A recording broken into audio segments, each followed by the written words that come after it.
Welcome to Johnny Likes, the show where I talk about movies that I like. Today I'm talking about a movie that caught me completely off guard. Today, Johnny Likes The Substance. You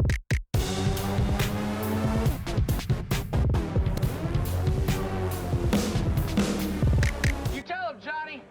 You tell the world. I normally don't talk about super new films, but I'm going to make an exception because this one is that good. I couldn't resist. Warning, there's a very short spoiler section later on. Other than that, I keep it very spoiler free.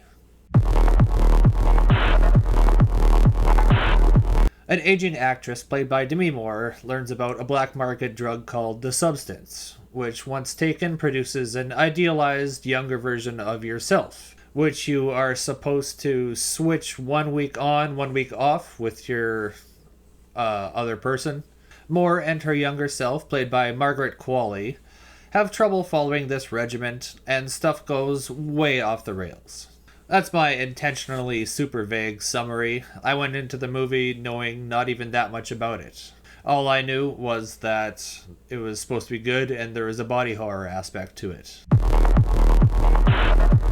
It's about multiple topics without feeling like it's overreaching or spreading itself too thin. It covers and alludes to issues such as drug abuse, addiction, the male gaze, aging as a woman in Hollywood, self-loathing, beauty as a number, fame, self-destruction, validation, people as a product, external and internal objectification, obsession, and self-acceptance, to name a few. And I'm sure this movie will be the basis for countless YouTube essays in the years to come with titles like, What the Substance is Really About. Even with all the depth and themes going on, it still also just works as a pretty cool grows-out movie. I like the heightened and exaggerated version of reality that was presented in a cohesive and unified manner. The production design in this is superb. Every location has a unique look and color palette to go along with it, and the color palettes chosen are bold and striking. The direction is incredibly confident. It felt like a singular vision was actually being realized, with each team member making their own contribution to the ultimate whole. All the actors bring their A-game. Demi Moore and Margaret Qualley give performances for the ages, and Dennis Quaid nails the sleazy producer role that he has. The body horror is exactly that. It's horror. It's horrific. It's truly horrific. The costumes and makeup are out of this world, grotesque and creative and well done.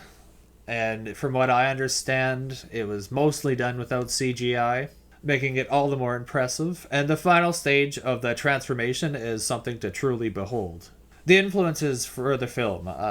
I like when a film evokes other films or media that I enjoy without seeming like they're just cutting and pasting. And this movie appeared to have a lot of influences. Here's what came to mind for me in one way or the other while watching the film. The Fly, specifically, but David Cronenberg as a whole.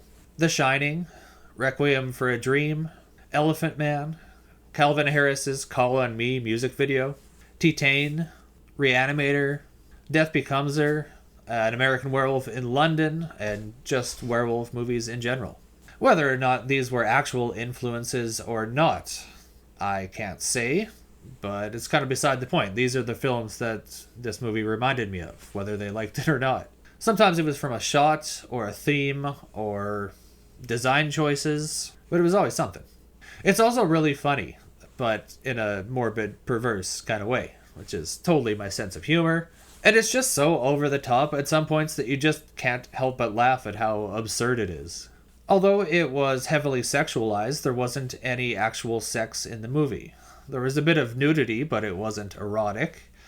So I found it kind of interesting that the driving force of the film in terms of sex was the idea of sex. Sex as a product, not the actual act. The pacing in this was excellent. The tension just keeps on ramping up and ramping up, with several scenes of explosive violence, body mutilation, and body mutation. At several points, I thought that's as far as they were going to go. I thought, oh, that's the body horror they were talking about. And then they managed to just keep on ramping it up. They really brought it up to 11, to use the old Spinal Tap term. So it ran about 2 hours 20 minutes, and it felt it. I started to wonder how much longer the movie was going to be going on at about 75 minutes in, and was shocked to find out that I was just about halfway through. And I know this is going to sound unreasonable, but I would have liked a little bit of a shorter movie without actually cutting anything out. Yeah, I know it's literally impossible. But, like, you know what I mean? Some movies are like that. I like that it did have the longer runtime because it did really allow stuff to kind of simmer and grow. And I love the steady, unrelenting pace that the insanity did grow at. But I still would have liked a little bit shorter film. It just felt a little long to me. So I'm usually a fan of the bwomp style soundtrack. You know what I'm talking about, right? They've got the heavy electronics, very dark wave, and then they get the random dubsteppy bass stabs in there. I'm Sue. Yeah, I like that style, but I think it's been overused a bit, and they could have went so many different directions with this. They could have went straight dark wave. They could have went like hyper pop. Something unique sounding would have fit a bit better with the overall aesthetic, in my opinion. And although Rafferty, the composer, did a fine job, it felt like they wanted to get Trent Reznor and couldn't, and so they're like, all right, this Rafferty dude, let's get him. I could be completely off base there, but that's kind of where my mind's at. I didn't find the ending itself to be the most satisfying thing in the whole world, and I'm torn about it because on one hand, it makes a perfect thematic ending to the movie. It was very fitting, but on the other, I still left wanting something a little bit more different. I don't know what I wanted, but all I can really say is that I didn't leave feeling satisfied with it. So spoiler time, spoiler alert. Go to the timestamp I'll put up here somewhere if you don't want to see spoilers. During the ending, when the monster, I can't remember the portmanteau name they came up with for it, when she's making her way to the stage and she's got the picture on her face and no one stops to say, hey, what the fuck? It just struck me as odd that no one did or said anything despite this heavily deformed thing walking down the hallway with a picture, with a magazine picture like stapled to its head. It just brought me out of the movie that no one said anything. Like, I know the movie hadn't been hyper realistic or anything up to this point, but to me it still felt like it would have fit within this universe's logic had someone stopped her and been like, wait, you're not beautiful, what are you doing back here? Just a little nitpick that brought me out of the movie just a little bit. Spoilers over.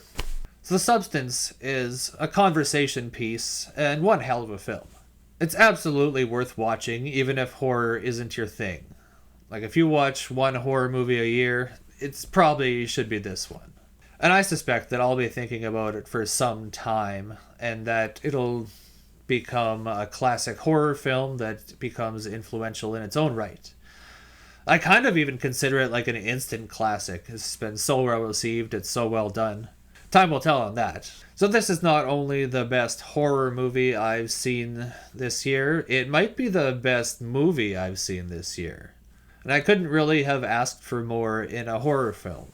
And I love The Substance. I'm going to give it a 4.5 out of 5. It's not perfect, but it's pretty damn near. So those are my thoughts on The Substance. You can leave yours in the comments. You want to like, you want to subscribe? Hey, got Johnny's approval there. Thanks for watching me talk about movies for a little bit, and you can tune in next time to see what else Johnny likes.